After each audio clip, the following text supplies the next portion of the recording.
Good. Time for our next speaker. I'm very happy to present you Ivan Ristić. Ivan and I go back a long, long time. And people know that I work on mod security, web application firewall, and open source software. And Ivan is the original author of mod security, where very few people know about this actually. But he's most known for his work on SSL Labs that almost all web server administrators picked up during the day to test their SSL or TLS configuration. He later sold this to Qualys, created his new startup that he's going to talk about, and he's going to talk about all the experience that he has made, because he has been part of the development or the adoption of encryption in the web. Encryption on the web, this used to be limited mostly to online banking. And it took SSL Labs to facilitate the easy configuration of web server security. It took his book, Bulletproof SSL and TLS, to teach people how to do this. And it took Let's Encrypt to actually give you free and easy to deploy certificates. So Ivan Ristić was in the center of this, or one of the centers of this. And it took us a bit of time to get him to speak here. Not because he's very reluctant, but when he wants to talk, he wants to have a message. And now he's really ready with his message to address you at Swiss Cyberstorm. Thank you for coming, Ivan. Thank you, Christian. So when Christian said that I was in the middle of this, there's a funny story about a couple of years ago. So I started SSL Labs in, say, 2008 to 2009. And for a long time, actually, it wasn't quite well known. It was kind of a niche thing. And of course, the popularity of SSL Labs exploded when Heartbleed came out. And as it happens, when Heartbleed came out, I was traveling. I was on my vacation. And I was going from Belgrade, the capital of Serbia, to my hometown. I was in a bus with only a mobile internet connection that was running out every kilometer or so. And as I was driving to see my mother, which I see once a year, I was trying to spin up new servers just to keep up with the demand. And what happened back then is that more than 1 million people came to SSL Labs in only a couple of days. So we managed to kind of sustain the load, but it ended up being a very nice anecdote. So if I tell you that we struggle with security, I'm sure that you're not going to be surprised. No matter how you look at the state of security, and I've been doing this for quite a while now, since 2010, I've been running large-scale scans of the internet to understand how TLS and PKI are used. And today we have only a fraction of all organizations and companies that actually have good internet security. I'm sure the real number is less than 1%. So the situation right now is that it's sort of possible to use and to have good internet security, but it's very expensive and it's very time-consuming, which is why only the Googles and the Facebooks and similar Netflixes of the world can actually do it. For the rest of us, it's quite tricky. There's a very, very long tail of companies that have bad internet security because we operate in an ecosystem that's insecure by default.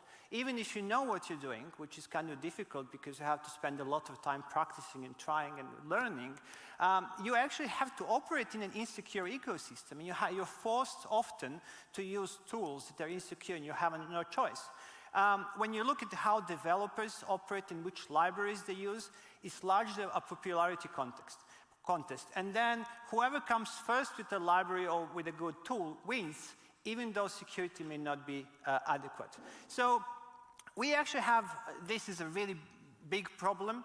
The whole idea is that we have to fix the world. We have to fix the world's security. But at the same time, we can't break it. And so what we're trying to do, I think, is kind of similar to, we're trying to fix a plane while it's in the air, which is, as you can imagine, is kind of difficult. So I've come to the conclusion that there's no hope for any of the platforms we have today. The thing is, there's no saving. The best we can do is actually learn the mistakes that we made and apply those lessons learned to things that we build afterwards. And the only way to go is actually to build new platforms, entire new platforms that are secure by default so that no one can mess up their security. But that's, of course, difficult. And the difficult part is that we are kind of, if you say security people understand security, chances are the security people are not going to build that next platform because that's the nature of the job. Some developers will build it. So as security people, what we can do, we can actually try to change the mindset of everybody. And then if we change the mindset, that we make the conditions right so that those developers who are going to create those platforms in the future, they actually understand security and they actually focus and build, do it right. So in the last decade, we've actually seen a very strong movement towards fixing security. And I'm sure at some point in 2008, the tide started to change. And I don't have time to go into all of this, but this is kind of one slide with all the logos of organizations that are doing their bit and trying to improve security. And it's actually working. If you want proof of this, just look at what happened to TLS. So no one paid attention until about 2008. And then we had a period of about 10 years when we completely broke SSL and TLS and also rebuilt it in the form TLS 1.3, which has been released this year. So the change of attitude and the differences are just remarkable. There's a bunch of other things that you can look at. You can see now we're encrypting more email than ever. Let's Encrypt has been released. Interesting thing about Let's Encrypt is actually the websites they're encrypting, they're not existing websites that had encryption. Actually, they're bringing up millions of websites that previously existed without encryption. So there's enormous room to grow, and we see encryption just improve and improve and improve. However, there's a catch. And the catch is that all these entities, for example, browsers, they want to make these changes to make the world more secure, but they can't break the internet. So we're still in a catch-22 situation where we have to do our bit to improve the security just enough so that those features that we want to phase out, it's feasible to phase them out. So I think as we as security people, we're in the middle of evolution the whole world is from, I don't know, maybe we're in the middle on this illustration, but we want to go somewhere else. As the security people, we actually have to accelerate the pace of change. So, and now this goes into a longer story as to how do we do that, and I take it professionally to work in the field to understand why are things insecure and how we can make people secure themselves and help themselves. So I've seen there's usually a progression, and the progression is it's sort of possible to be secure, but then you have further steps as you go along, and it's possible, it's documented, it's achievable, it's convenient. Eventually, it's widespread. Once we get to the area where something is widespread, we have a chance to move to that secure by default, and that's our best opportunity to actually build these new platforms that are secure. So my story is all about SSL Labs, and it's something I started because I needed to understand SSL, TLS, and PKI. Back then, there were no tools, so I had to build one. Actually, there was no documentation either, so in addition to building SSL Labs, I spent about 5 years writing a 600-page book, and I swear to you, I couldn't make it any shorter, just to document the state of the art and the body of knowledge that exists out there, but that was previously fragmented I think I had more in excess of 600 references. So just assembling those references in a coherent story ended up being a tremendous amount of work. Anyway, SSL Labs eventually, because I sort of did by chance a couple of things right, and some things right with SSL Labs, it ended up helping a lot of people, and it sort of became a de facto standard in that space for the TLS configuration assessment, and ended up, helping a lot of people, which is good in itself. And then eventually another thing happened. Once it reached a certain level of popularity, big platform providers started paying attention And then we realized how actually the grading criteria that SSL Labs applied to various websites as it was evaluating their configuration actually started to get noticed and started to influence how the big platforms, for example, the cloud providers, are actually configuring their services by default. It started influencing vendors who had web servers, email servers, and then vendors started to advertise as having products that give you an A+ by default. And I think that's one approach that worked very well. So I have about 4 or 5 things that I've learned from SSL Labs, and I wanted to pass them to you because I feel it's very important for anyone who's working in security and especially people who are building security tools. I think the most important lesson is something I sort of call the power of try it now. We have a very large number of people and organizations out there that actually have very short attention spans, which is out of necessity sometimes. Usually people have a lot to do. So they either have very little time to spend, or they don't have any purchasing power, or they don't want to go to the hassle of getting approval to purchase things. So I think for any security tool, it's absolutely critical that it's available, that you remove the barrier to entry and make it as easy as possible for people to reap the benefits of the tool. So what I did for SSL Labs is I made it possible that you just arrive to the homepage and you enter the host name of the site you wish to test, and poof, you get a report. And that worked very well because suddenly, if you get people to come to your homepage, naturally, the natural thing for them to do is to think, oh, what does my configuration look like? So let's have a go. And then after 2 minutes, they see, and hopefully at that point you can get them to play, so to hook them and make them interested so that they can learn again and they can continue to improve. So that's one thing. The second thing is actually also as important. Once you show them that report, it has to be crystal clear. Most people are not security experts. So actually, if you look at the SSL Labs report, it's a huge sheet of stuff. And quite a lot of it is very technical. It didn't really begin this way, but it grew and grew and grew over time because there were so many different issues. But you know what? At the top, we had this grading, which is your basic A to F kind of school grading. And everybody understands if they have a good grade or if they have a bad grade. And if they have a good grade, we give them an A+ and make them feel just that little bit better. So at this point, again, there's no confusion about where they are. And then the next point is that we need to work to make the goals clear. So where do you need to be? So to make that part work, we worked very hard to make sure that the grading approach was always documented, and that we always got to announce our plans for changes well ahead of time, so that people not only know exactly what is their next step, but also they know when we are going to change the grading so they can kind of work. And having this very good grading system is very important. The key point here is that if you come to the SSL Labs website or any other similar website, and you have a grade that you don't like, you have to be presented with a series of steps that improve your security, but every single step has to be manageable. And I call them the kind of bite-sized pieces. It has to be manageable and within your reach. And then something magical sort of happens because people, and you give people documentation, you teach them how to do it, they actually go and do the thing you want them to do. And what happens then is their score increases and they feel good about themselves. And then suddenly there's kind of this loop that's created. As the next step, they look for, what else can I do? What else is there for me to improve? And step by step, people sort of upgrade their security until they reach A+. And this is really the final trick, is to keep the goalposts moving.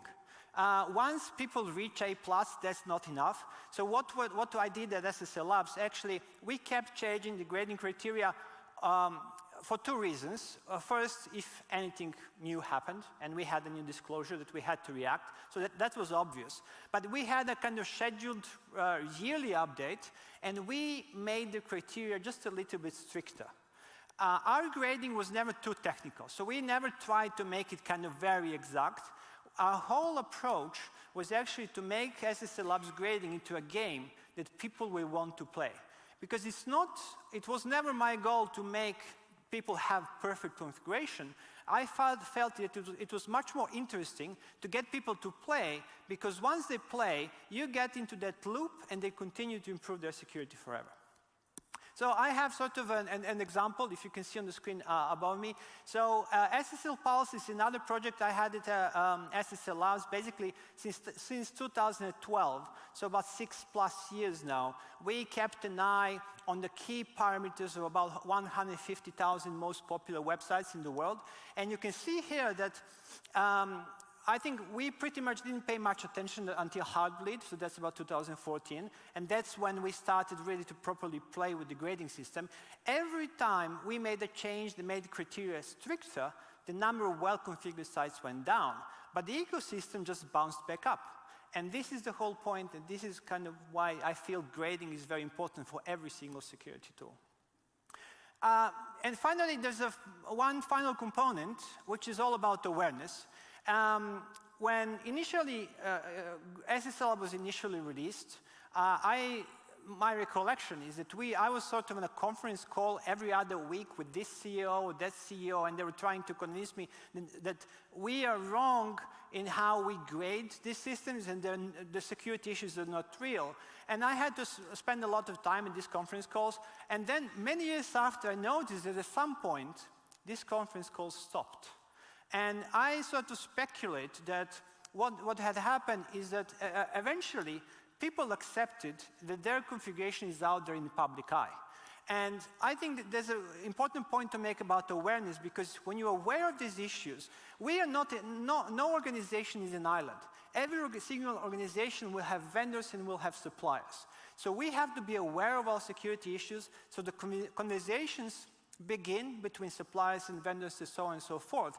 And out of those conversations, essentially comes out urgency, comes out budget. I've heard many times that a single Ssl Labs report printed, given to the CEO, made them give security people budget. And they used the budget not only to fix the Ssl Labs grade, but a bunch of other things that they couldn't have the budget for. And I think that this works very well. Make no mistake, this is not naming and shaming. I personally don't believe in naming and shaming. I believe that all people want to do well. We just have to do what we can to make it easier for them to do the right thing. These are roughly lessons I learned.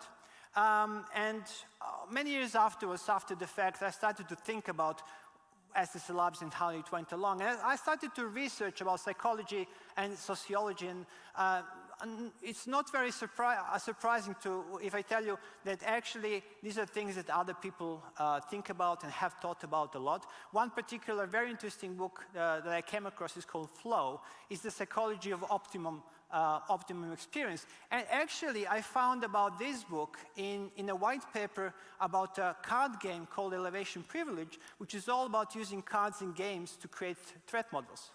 And essentially what the paper says is that if you make something interesting, people just pick it up and do it. And that's essentially, for me at least, a very big lesson about building security tools. So I did furthermore research, and then I discovered this triangle the title is Seductive Interaction Design.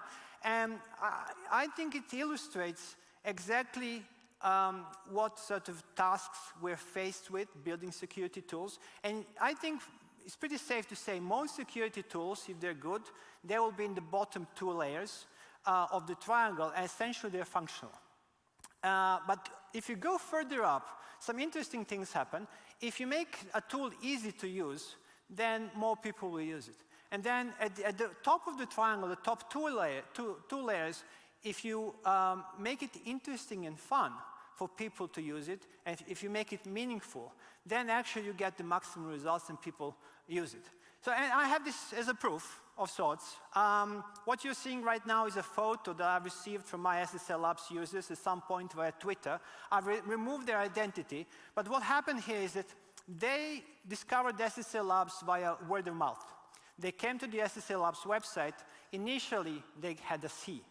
They weren't happy with the C, and so they looked up all the documentation and whatnot. Eventually, they worked up their way until they got to an A+. once there, they were so happy with the grade, they printed the report and put it in a company fridge. So it's the emotion behind the photo that we need to capture in our security tools, because I think essentially, if you have to tell people to do something, you may have some success, but that success cannot be compared with the approach when they actually want to do something. So if we make security interesting and fun, and I think it's pretty safe to say that most security tools are kind of dull, on the dull side today, but if we make the tools interesting and fun, we will have much better results. So, and this is where the title of my talk came from. There's a field called purpose-driven design. And I think the lesson here is that most tools we have today actually finish at the diagnosis stage. And you may run a security tool and it will tell you, well, you have these problems. And I think that's fine and that's useful, but I think there's a much more interesting field. What happens after that? And I think what the phrase purpose-driven design means is that we need not kind of constrain ourselves to look at just the diagnosis, but look at the entire journey of our users as they're diagnosed with security issues. The real question is how we're going to use that information that you've given them, and you lead them step by step until they improve, and this is where those manageable pieces come into, and eventually they reach the end of a journey. And I think this is the really difficult part to get right, and this is something we need to strive to do. So in the last part of my presentation, what I'd like to talk about and present to you today is my next generation tool. I left Ssl Labs at around 2016 timeframe, and I sort of felt that I learned some certain important lessons, and I wanted to apply those lessons to some much wider set of problems. And this is how Hardiness came about. And I built Hardiness as a way of dealing with the complexity of network and security configuration. So about 10 years ago, you could have said, well, we don't have enough security standards, it's not possible to be secure. Quite ironically, now I could say we have too many security standards. And no one has enough time to learn all these things, especially because they are very fragmented, they're developed in isolation, documentation is pretty poor. I, in my professional lifetime, tried to understand just a couple of these acronyms. I spent years doing it. Today, I spend my full time working on it. I still don't feel that I kind of have mastered the field. At the same time, I think it's very important that we, as organizations, we use all the available standards to control the battlefield.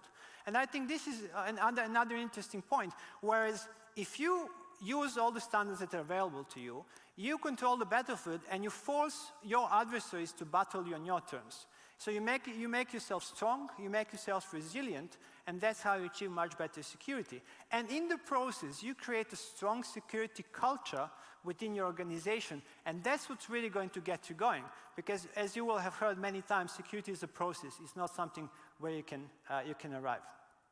So what we have, Hardiness, you will notice some similarities to Ssl Labs. It's a tool where you just come to the website, it's free, there are no strings attached, you enter a host name, and boom, you get the full report. What's different about Hardiness compared to Ssl Labs in particular is that actually it covers a wide range of standards. And this time I'm trying to kind of set my sights on a huge field sort of. I think today we're about 60% there.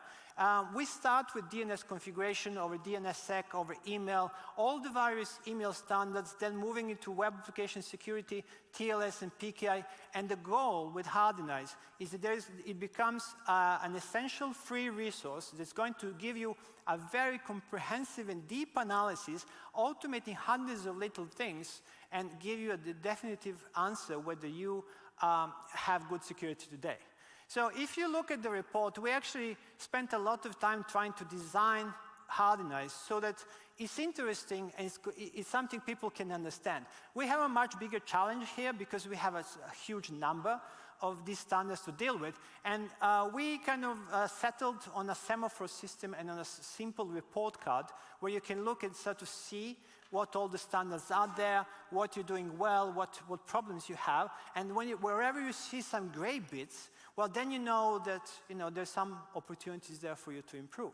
So effectively what we're doing, we're performing hundreds of tests behind the scenes, but really showing to end users only what they need to see, and making it possible so they can open up further layers and layers of apprehension as they progress and go deeper and deeper. So it's not possible because the report is interactive. I can't really show you the whole report, but there's many pages. As here as we can see, you can see just the home page of one report. And we have a nice summary that will tell you at a very high level if you've done the key bits right. And a lot of people are now coming and learning about new standards and improving their security. One key thing that we're doing with hardeners, we're not telling anyone off if they don't have the latest standards. So what we've done, we've introduced a concept of power-up, where we use red and orange only if there are issues with your configuration. So if something is misconfigured, if something is broken, maybe your certificate has expired, well, that's going to be a red. However, if you don't have strict transfer security, we're going to show you like a small kind of power-up symbol where we're going to try to explain to you what risks are involved, what you could be doing, how mature is a particular piece of technology, is it difficult to do, and then enable you effectively to be informed so you can make a decision whether this is something that you wish to pursue or not.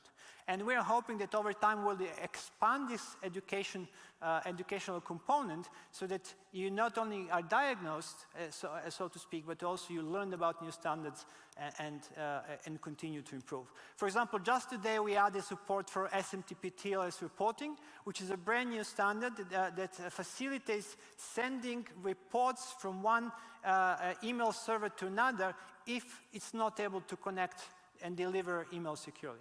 And we sort of continue to add these standards over and over again. Another thing of part of our approach are public security dashboards. And actually, Switzerland is ahead of the curve. What you're seeing on the screen right now is the Switzerland's public security dashboard, which we're doing in partnership with the your Switch registry here. And the whole point is that we are partnering with official organizations. We are providing the technology to monitor a selected group of sites continuously so that you actually have a record of how you're doing and how the entire ecosystem is doing. And so what we're trying to do is kind of help raise that awareness. And as far as I understand, the Swiss government is actually considering publishing another dashboard, hardiness dashboard, that would cover the government websites. And this is kind of my dream, where one day we will be in a position that all the world governments will publish dashboards of all the government websites, because that's one area where you can argue transparency is very important for government websites. And there's a couple of other things. We also have this experiment with website badges, where we give everybody a badge, but if you're doing well, we kind of give you a badge that has a little check mark. And this is kind of our experimentation with something called Gainful Design. And what we're trying is to summarize as much as we can and simplify, so as to spread the message. For example, if you get just 4 things right in your hardeners report, you will get these 4 ticks, and then your badge will get a check mark. So actually, when I say to you that when building security tools, we need to make tools security interesting and fun, this is kind of what I mean. And there's actually a nice story behind the unicorn. While we were building hardeners, we had an empty page that was quite dull and boring. And we decided to do something interesting with it, and eventually put this unicorn. And since then, we've received dozens of emails from people using hardeners saying that we basically made their days and made them smile just a little by having this nice, cute, and colorful photo on the website. We've since removed the unicorn, but we're planning to bring it back. So that's all I had. I see Christian is really coming closer and closer. So thank you very much.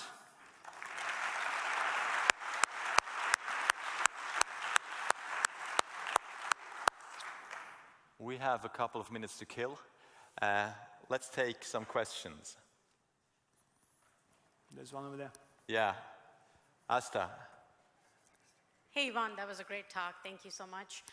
So we're actually talking a lot about, some of the concepts you talked about in the context of automated visibility and automated action for developers to be able to go fix things themselves.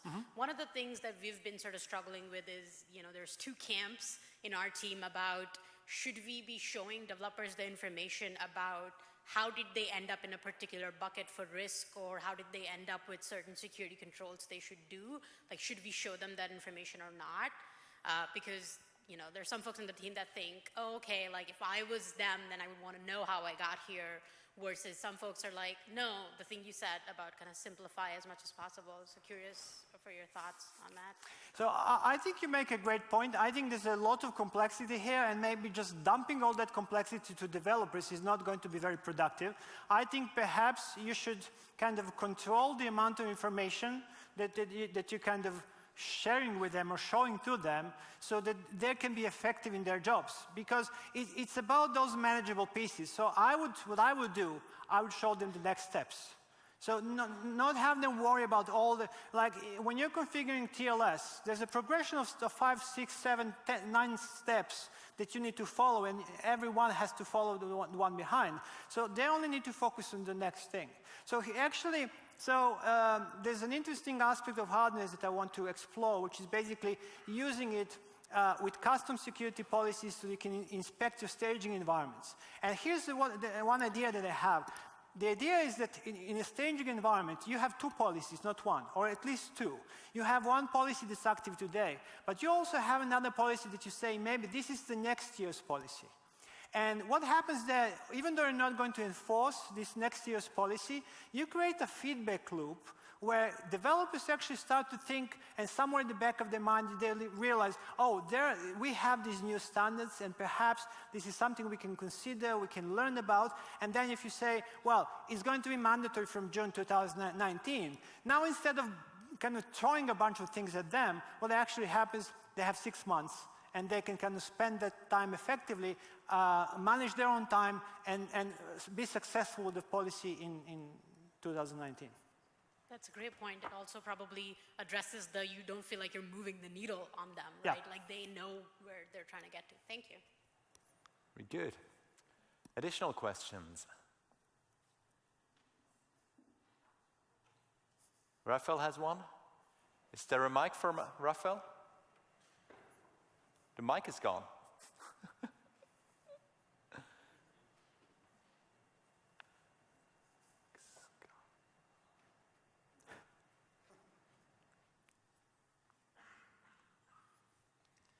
Thanks. I really love the effort that you're putting into these systems because it really helps getting better security on the web. Now, as you mentioned, the ecosystem is a big problem, and I cannot agree more. I mean, the business incentives are completely misaligned. If I look at the CAs, what they're doing a very quick job, get the money, and don't follow after their due diligence. So there's really big problems. Can Hardenized make an effort in securing the ecosystem by sort of assessing the quality of the CAs, right? So it's good that Google actually says we do no longer trust Symantec because Symantec really messed it up a couple of times. That's all great. But is it possible that Hardenized can even, I mean, like you don't want to punish those, but you can do a contribution in that question? That's exactly where we're going. So, for example, today we have a database of all public certificates.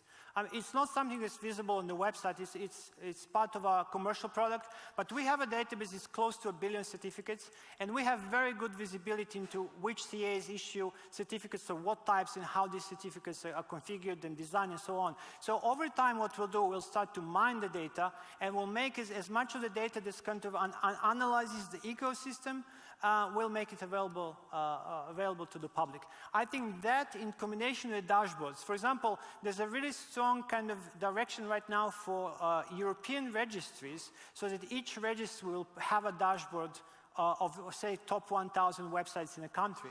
So I'm hoping that, let's say, in a year's time, we will be able to look at the entire of Europe and see how we're doing. And we will see the types of certificates, because what we have as dashboards actually today is just at the beginning. What we're going to open up is our full analysis and all the data analysis that we do. We're going to expose it in the dashboard, as well as give you a full history, so that you will be able to come back and say, well, look, there was maybe an initiative to fix security in June, and then we can see in the following months how our security improved. All right, that makes sense. Do you cooperate with certificate transparency from Google? Well, we don't call, CT is available to everybody who's, so yeah, we so the act question as a should be, monitor. do you parse the information that is publicly available? Yes, so we process, so all the certificates are available in the public CT logs. There's several dozen of them. I don't know, the numbers keep increasing. We follow all of them. And we download every single certificate, then we look at it and we categorize it and analyze it and we store it. And then it's just a matter of exposing this data and make it more interesting for everybody. Okay, great. Thank you. Thank you. Thank you very much. Thank you, Ivan, for coming. Wonderful talk. Thank you, a perfect gift. And Jelena will love these. I'm sure she will. Thank you. Thank you.